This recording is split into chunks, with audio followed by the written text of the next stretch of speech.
Future Hacker Life Path Future.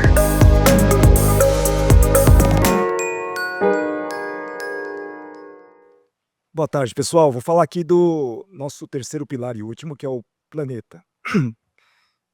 Quando a gente fala de futuro, normalmente a gente pensa em quê, né, hoje em dia? A gente está pensando em inteligência artificial, está pensando em computação quântica, em engenharia computacional.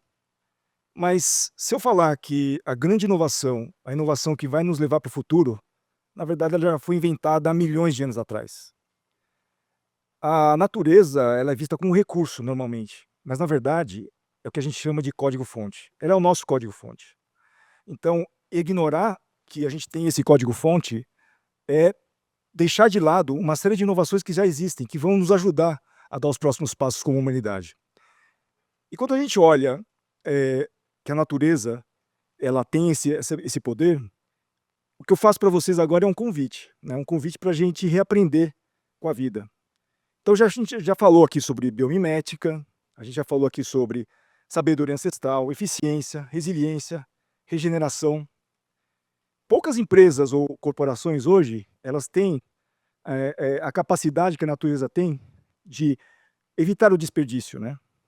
Se a gente olhar, o desperdício é um problema. A natureza ela coopera, ela ajusta, ela renova. Talvez um grande erro nosso seja ignorar isso, né? E começar a olhar para frente, considerando essa possibilidade e considerando o que a natureza nos ensina já. A Janine Benyus, né, ela é uma escritora, especialista em ciências, né, da natureza, e ela fala isso: o mundo sustentável, ele já foi inventado, né? Quando a gente olha uma concha, a resistência que ela tem contra impactos, uma teia de aranha, a flexibilidade, a resistência, a flexibilidade dela. Quando a gente olha uma folha que é capaz de absorver água, absorve luz, absorve oxigênio, CO2, a gente está falando não de um design, não é de uma coisa bonita. Nós estamos falando de um design extremamente avançado. Então essa inovação, ela já existe, e quanto mais a gente conseguir nos inspirar nessa visão da natureza, melhor nós conseguiremos atuar, como a Maria falou, o André, em conjunto aí com o meio ambiente e de uma forma regenerativa. E quando a gente traz isso para as cidades, né, as cidades elas também fazem parte, né? Como que a gente conjuga cidades e a natureza? É possível, né? As naturezas, as cidades, né, elas aprendem, sentem e evoluem como? Na medida em que a inteligência ela começa a atingir as cidades por meio de sensorização, por meio de conexão, por meio de informação, a gente tem um urbanismo vivo, né? As estruturas que conseguem respirar e se regeneram. A gente está chamando isso aqui de bioplanning, não a gente, né? Mas se chama de bioplanning, que é justamente levar em conta que esses sensores, essas micro-redes que se comportam como vasos comunicantes, elas trazem inteligência para a cidade. Tá? E a cidade ela deixa de ser um equipamento físico, uma caixa de concreto, para ela começar a interagir também com o ambiente. A gente vai deixar de falar, talvez, né, e esperamos, em blocos de quarteirões, para começar a falar de células de comunidades, em que a circulação ela é facilitada e ela é mais natural. Inclusive, quando a gente fala de desastres naturais, a gente fala de questões que a gente tem visto hoje acontecendo, a natureza ela tem soluções para isso. Como que a gente pode aprender, né, para dentro da cidade? Então, quando a gente fala de cidades e natureza, é uma cooperação biodigital, né?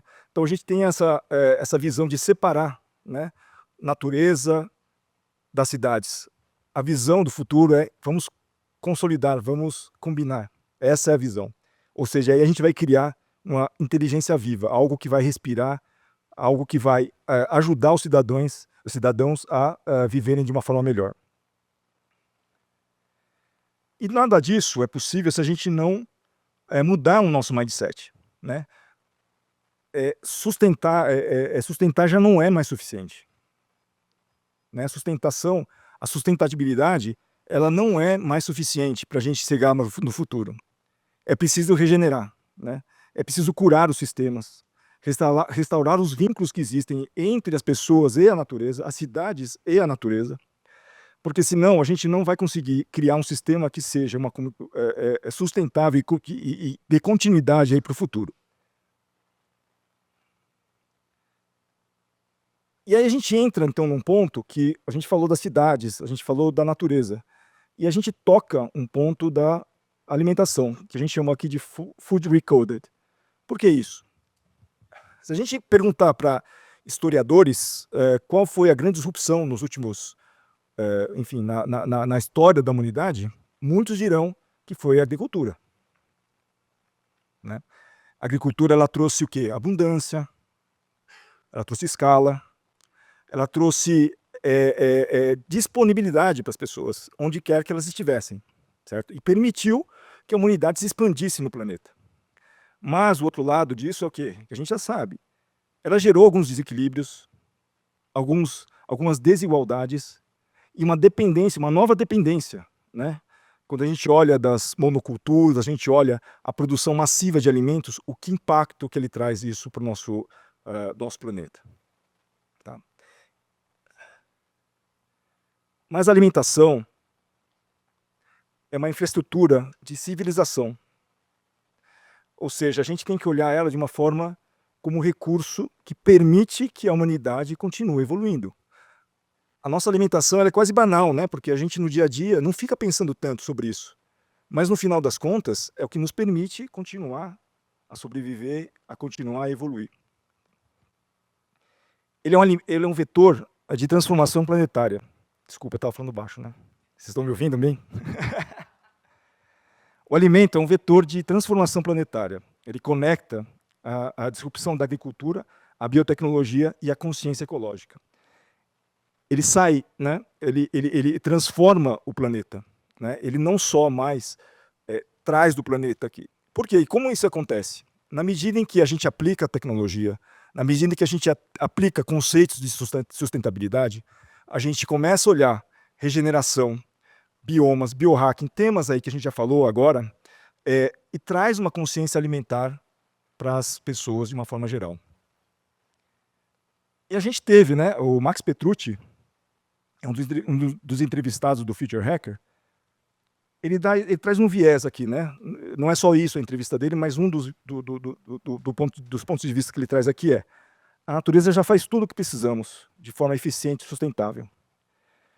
Quando a gente olha pelo ponto de vista de nutrição do corpo, solo e consciência, cada vez mais a gente percebe que é possível fazer uma alimentação mais direcionada, mais personalizada. A natureza ela já traz isso, né? A gente, com a industrialização, com a escala, a gente trouxe para o nosso mundo a questão dos alimentos ultraprocessados, da monocultura, que não necessariamente geram o melhor valor, como o André falou, para uma visão global de life-centric, né? Sempre pensando no ser humano, mas não pensando no ambiente. Mas, ora, a gente é parte do ambiente. Isso cada vez não dá para desassociar mais. E a gente vê isso acontecendo, né? Ou uma consciência crescente para que isso deixe de acontecer. E aqui tem uma visão que a gente trouxe aqui das nossas conversas com os especialistas, os expertos do mundo, o paradoxo da abundância. A maior falha do sistema que escancara a falha do sistema atual é o desperdício. O desperdício é uma falha sistêmica gigantesca. Ele evidencia, e quando a gente fala de alimentação, ele evidencia essa falha. A gente não se dá conta, mas a quantidade de alimentos, os milhões de toneladas de alimentos, que não tem só apenas impacto ambiental, mas ele traz impacto também financeiro. Nós estamos falando aqui em trilhões de dólares de comida sendo desperdiçada. Não faz sentido, e essa comida ela tem que voltar de alguma forma para o ambiente, sendo reciclada, seja trabalhada, transportada, gerando mais impacto. Então, a visão aqui, com a aplicação de tecnologia, rastreabilidade, né, conceitos aí de zero waste, ou seja, reduzida essa questão do desperdício, é que a visão é de que a prevenção, ou seja, que a gente olhe essa questão da economia circular, que a gente olhe o reaproveitamento dos recursos de uma forma mais estruturada, porque a prevenção ela vai fazer mais sentido e é mais fácil de fazer no longo prazo do que a reciclagem. A reciclagem ela gera impactos também, quando você precisa transportar, armazenar, processar e devolver. Se você previne, você não tem esse impacto. Então, quando a gente fala aqui de o paradoxo da abundância, a gente fala que, na verdade, é uma grande oportunidade.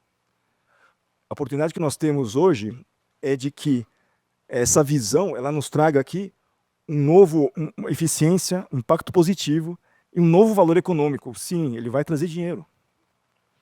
Na medida em que a gente ou economiza ou a gente é mais eficiente na maneira como a gente produz e distribui os alimentos. E voltando para as cidades, né? Eu conversei com o Ivan Bessada, ele é um empreendedor de Barcelona, e eles criam jardins, não jardins, mas agricultura vertical nas cidades urbanas. É um trabalho que está sendo feito, mas assim, não tem uma larga escala, mas é uma tendência para algumas cidades. Por quê? Porque você reduz distâncias, você reaproveita a água quando você aplica essa agricultura vertical em ambientes fechados, em que você conserva a água em até 90%. Então essa água ela se recircula. Você reduz distâncias aí, para o mercado consumidor e você cria uma resistência das cidades contra questões ambientais, questões de falta de alimento em outros lugares. Ou seja, a cadeia de valor, a cadeia alimentária, ela fica mais forte. A solução aqui da alimentação ela não vai ser única, né? Vou deixar não vai ser só agrofloresta, não vai ser só urbana, não vai ser só agricultura tradicional. Ela vai ser uma combinação, né? E quando a gente fala de pessoas inventando, pessoas pensando, na verdade, investindo de verdade aí, em criar novas formas de alimento, nós estamos falando de pessoas trabalhando ativamente aí em proteínas cultivadas, utilizando algas para gerar alimentos aí, que incluam pessoas e as comunidades, o uso de CO2 como matéria-prima, né, para gerar proteínas, né? O Albert Seng, que é um empreendedor, ele é o fundador da Dow, né, ele atua na China, e hoje ele está produzindo e trabalhando em cima da produção de proteínas a partir de CO2, num dos mercados mais competitivos e maiores do mundo. Então é esse tipo de semente, esse tipo de impacto que vão fazer a diferença lá para frente, né? Em que a gente vai inaugurar aqui uma era de alimentos regenerativos, né? Que ele não só traz a nutrição necessária para o organismo, mas ele traz também a questão do cuidado da regeneração para o planeta, né? Então aqui quando a gente fala, né, algas, proteínas, nós estamos falando de uma evolução em que a gente mistura, né, raízes e circuitos. Quando a gente fala circuitos, nós estamos falando das tecnologias. Para nós chegarmos nessa eficiência, nessa visão, a tecnologia é um aliado. Ela não é a única coisa, mas é um aliado importante. Então, quando a gente fala aqui do amanhã, entre raízes e circuitos, nós estamos falando de simbiose. Que simbioses são essas? A simbiose entre o natural e o sintético. Sim, nós vamos ter onde o sintético ele vai ter o seu papel. Entre o artesanal e o automatizado. Sim, o artesanal ele traz conhecimentos, lições aprendidas durante muitas gerações e que automatizados eles conseguem ganhar escala e atingir mais pessoas. É uma simbiose entre o bioma local e a escala global. Então isso é um equilíbrio que vai vai acontecer e que precisa acontecer para que a população mundial cada vez vai precisar desse tipo de solução, né? Então, assim, quando a gente fala de raízes e circuitos, né, a gente está falando de uma simbiose. Esse é o conceito, tá? Nós estamos falando de interação que seja produtiva para que a gente chegue no resultado que a gente espera para o futuro. E aqui vem What's Next, ou What's Next. É uma brincadeira que a gente fez, a gente adora inventar nome, né? A Maria, a gente adora inventar nome, a gente se diverte, a gente inventa o nome, mas por trás desse nome, na verdade, vem uma questão. Aí ele falou assim, uma provocação nossa mesmo, né? Tá, com tudo isso que está acontecendo, como que vai sustentar? Tecnologia para lá, tecnologia para cá. Como que nós vamos fazer no futuro para manter isso tudo funcionando? Então, quando a gente falou da primeira Revolução Industrial, a gente falou que o carvão impulsionou, depois veio o petróleo. Agora, certamente, a inteligência artificial é um impulsionador, né? Podemos chamar de nova revolução? Provavelmente sim, vamos ver, mas provavelmente sim, está tudo indicando que sim. Agora, o que a gente não fala e não ouve falar muito é que a inteligência artificial ela pensa com dados. Dados. Mas ela respira energia. Ela respira energia. Quando a gente vai falar de data centers, que é onde a inteligência artificial acontece, o consumo é imenso. Só no Brasil, os últimos projetos que nós temos estruturais aí de grandes data centers, eles consomem energia equivalente a 16 milhões de pessoas, de residências. É um número muito grande. Como é que a gente sustenta isso? Né? E o Brasil tem uma das matrizes energéticas mais sustentáveis do mundo. Mas ainda assim é um desafio. É um impacto muito grande. Como é que a gente consegue manter esse crescimento e essa evolução sem destruir ecossistemas, sem destruir sociedade, sem destruir outras coisas? Então daí que veio a inspiração do What's Next, que é essa brincadeira de, tá bom, o que vai ser para frente então? Qual é o sistema operacional energético que a gente precisa implantar aqui? Rede neural, rede elétrica, né? Os data centers, como eu falei, estão muito avançados aqui. Mas, por outro lado, tem um conflito, mas uma questão, né? A mesma inteligência artificial ela vai nos ajudar também a gerenciar de uma forma mais eficiente a energia, tá certo? Então, não se trata de evitar, se trata de buscar soluções. E aí nós vamos falar um pouco dessas soluções aqui, que a gente teve a oportunidade de conversar com pessoas no mundo inteiro, tá? Pessoas aqui do Brasil, pessoas de fora, em coisas muito interessantes. A gente não imaginava, a gente não é desse meio, mas assim, a gente conversa com as pessoas. Não se trata apenas, né, de gerar energia limpa. Né? Então não é gerar energia limpa. A gente vê no Brasil a geração de energia limpa, ela está gerando uma crise, na verdade. Né? A energia sustentável, eólica e principalmente a solar, ela está gerando uma sobrecarga no sistema operacional brasileiro, que está fazendo com que a gente, ainda que tenha uma sobra de energia elétrica, a gente continue pagando muito caro a energia, porque o sistema não foi preparado para isso. Então, é necessário armazenar, distribuir e garantir estabilidade do sistema elétrico. É um sistema. Como qualquer sistema, não adianta você colocar muito de alguma informação e pouco tem que ser um equilíbrio, porque senão o sistema se desbalanceia. E quando ele se desbalanceia, nós temos os blackouts. Por que aconteceu o blackout? Porque acontecem, não todos, mas alguns, por um desbalanceamento da rede.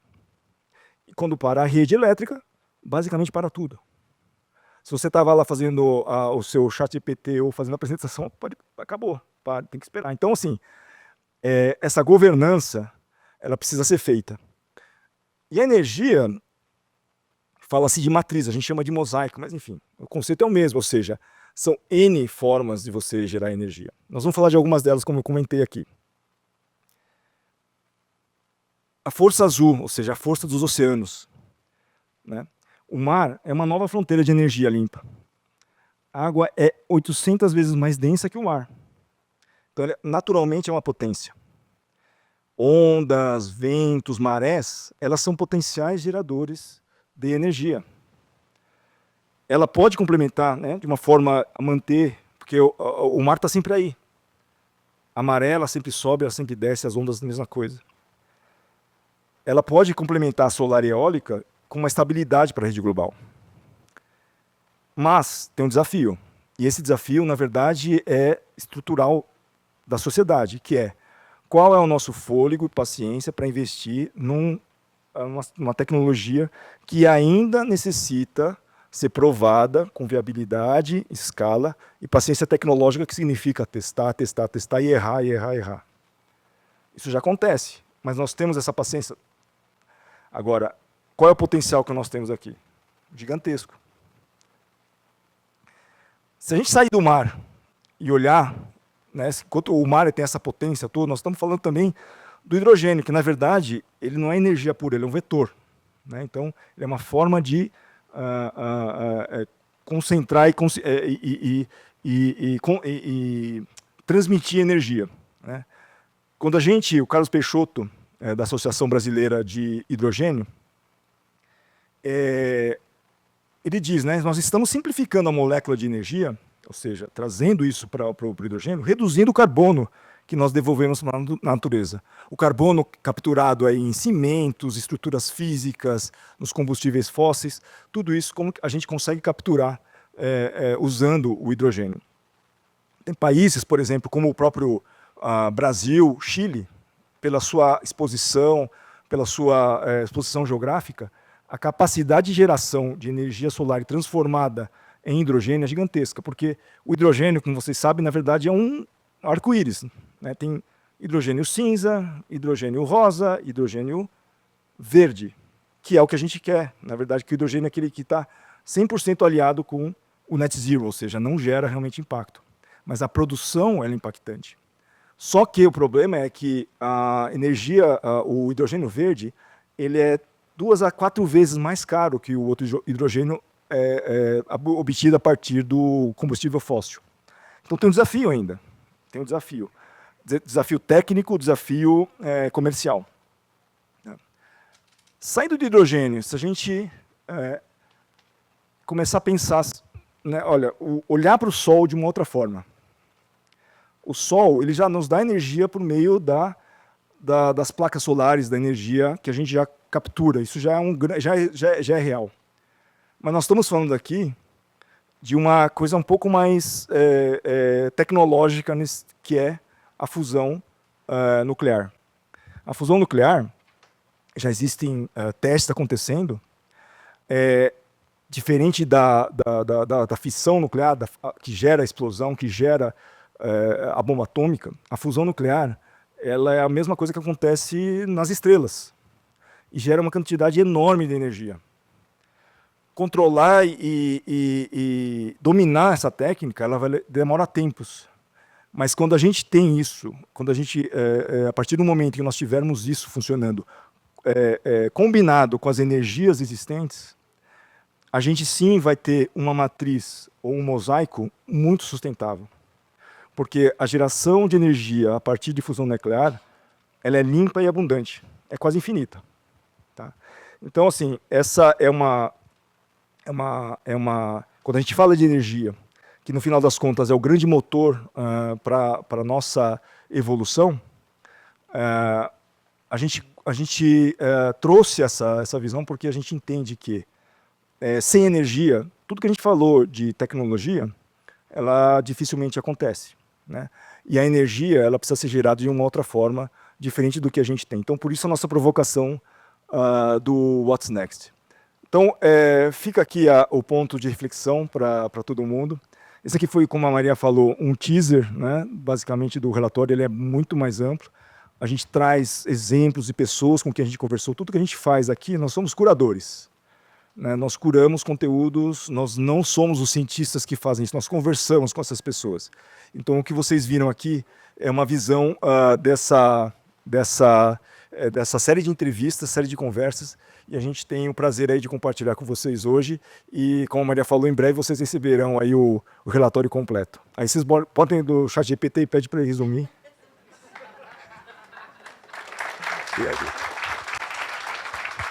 Future Hacker. Life. Path. Future.